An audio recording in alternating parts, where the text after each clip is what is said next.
আসসালামু আলাইকুম, আশা করি সবাই ভালো আছেন। তো আজকে পচন রোধক স্প্রে করব গাছের গোড়ায়। পেঁপে চারা লাগানোর পর থেকেই দীর্ঘ অনেক দিন একটানা খরা গেছে। পেঁপে গাছে যখন ফুল আসলো, ফুল টিকতেছিল না খরার কারণে। তো পরবর্তীতে ফুল আস্তে আস্তে যখন কিছু কিছু ফল যখন সেট হইল, এর মধ্যেই চলে আসলো বৃষ্টি, প্রচণ্ড পরিমাণ বৃষ্টি হইল। তো এর ভিতরেও গোড়া পচা যে রোগটা, সেটা দেখা দিছিল প্রথম বৃষ্টির পর থেকেই। তো একবার এর মাঝখানে একবার স্প্রে করা হয়েছে গাছের গোড়ায়। তো বৃষ্টি শেষে আবার আজকে আবার প্রচণ্ড পরিমাণে রোদ হয়েছে। তো সেই কারণে আজকে আবার আরেকবার পচন রোদটা দিব। আমি ইউজ করি অটো স্টিন নাভারা। তো এটা এখন আমি পানি দিয়ে মিক্স করব। চলুন। পেঁপে চাষে এমনি পোকার আক্রমণ এগুলা স্প্রে করলে একদিন লেট হইলেও আহামরি সমস্যা হয় না, পরীক্ষিত আমি ইনশাল্লাহ। তবে গোড়া পচা যে রোগটা, এই রোগটা দেখার আগেই খুবই সতর্ক থাকতে হয়। একবার গোড়া পচা শুরু হয়ে গেলে আপনি 2 দিন 3 দিন 5 দিন যে দেখবেন কি হইলো এই দেখতে দেখতেই বাগান শেষ। তো গতবার আমি এইরকম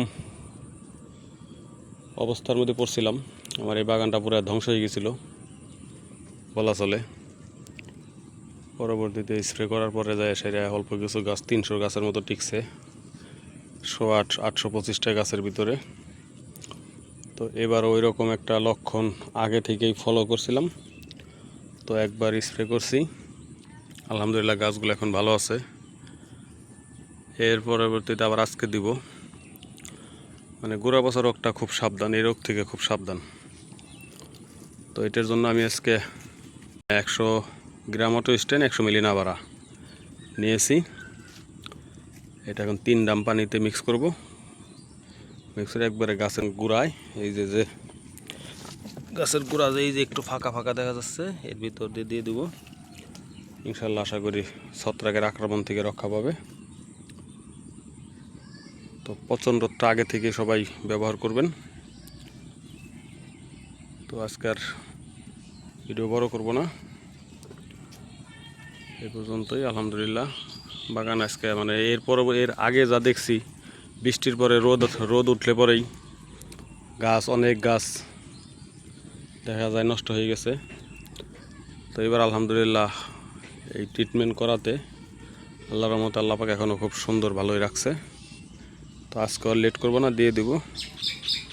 তো সবাই ভালো থাকবেন, সুস্থ থাকবেন, বাগানের যত্ন নেবেন। আর এখন যে আগাছা দেখতে পাচ্ছেন বাগানে, এই আগাছাগুলো এখন পরিষ্কার করবো লেবার নিয়ে। এখন আসলে আগাছা নাশক ইউজ করব না, এমনিতেই বাগান এবার ফল সেট হইতে অনেক প্রবলেম হয়েছে। আর আগাছা নাশক স্প্রে করলে পরে আরও একটু ক্ষতি মুখে চলে যাবে।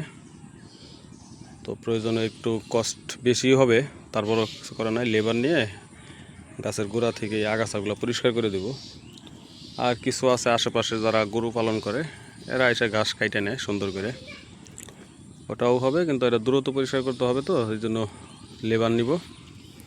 আগাছা পরিষ্কার রাখতে হবে, আগাছা পরিষ্কার এখন রাখতে হবে, কারণ এখন বৃষ্টি বাদলের দিন। এখন রোদ হবে, বৃষ্টি হবে।